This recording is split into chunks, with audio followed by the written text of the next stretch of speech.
আজ আমাদের দীঘায় দ্বিতীয় দিন। সকালবেলার ভিডিও অলরেডি আপনাদের সাথে শেয়ার করেছি।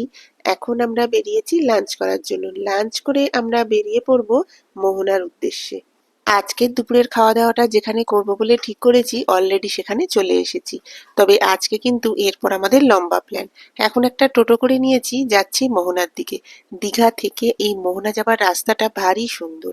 মোহনায় পৌঁছে যে দৃশ্যটা সবার আগে মন কাড়বে সেটা হচ্ছে সামনের এই নীল সমুদ্রের জল। আর তারপরে যে জিনিসটা থেকে আমরা চোখ সরাতে পারবো না সেটা হচ্ছে সমুদ্রের ধারে সাজানো এই মাছের দোকানগুলো। আমরা যারা মাছ ভালোবাসি তারা এই দোকানগুলোর সামনে এসে কিছুক্ষণের জন্য আটকে যাবে।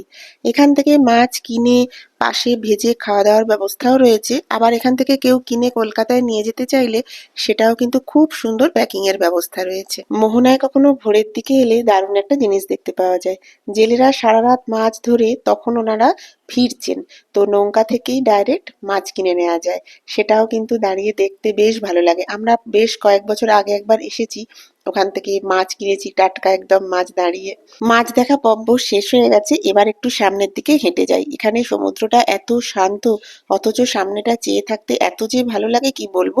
আর এখানে এই বাইক রাইডটা দেখে আর্যবাবুর একটু ইচ্ছে করছে, তো আর্য একটু বাইক চাপুক আর আমরা একটু ফটো তুলছি, চারপাশটা দেখছি, খুব ভালো লাগছে। আর্যর বাইক চাপা হয়ে গেলে আমরা সামনের রাস্তাটা দিয়ে সোজা হেঁটে যাব। এখানে রাস্তাটা হাঁটবার জন্য খুব সুন্দর বাঁধানো রয়েছে, একদম সামনে পর্যন্ত যাওয়া যাচ্ছে। সাথে বেশ কিছু দোকানপাটও রয়েছে। আর এই যে ট্রলার গুলো ফিরছে দূর থেকে দাঁড়িয়ে দেখতে কিন্তু বেশ সুন্দর লাগছে। খুব সুন্দর সুন্দর আমরা বেশ কিছু ছবি তুলেছি। আমরা যে টোটোটায় এসেছি ওই দাদা আমাদের জন্য এখন অপেক্ষাই করছেন, মানে আমরা টোটোটা রিজার্ভ করেই এসেছি।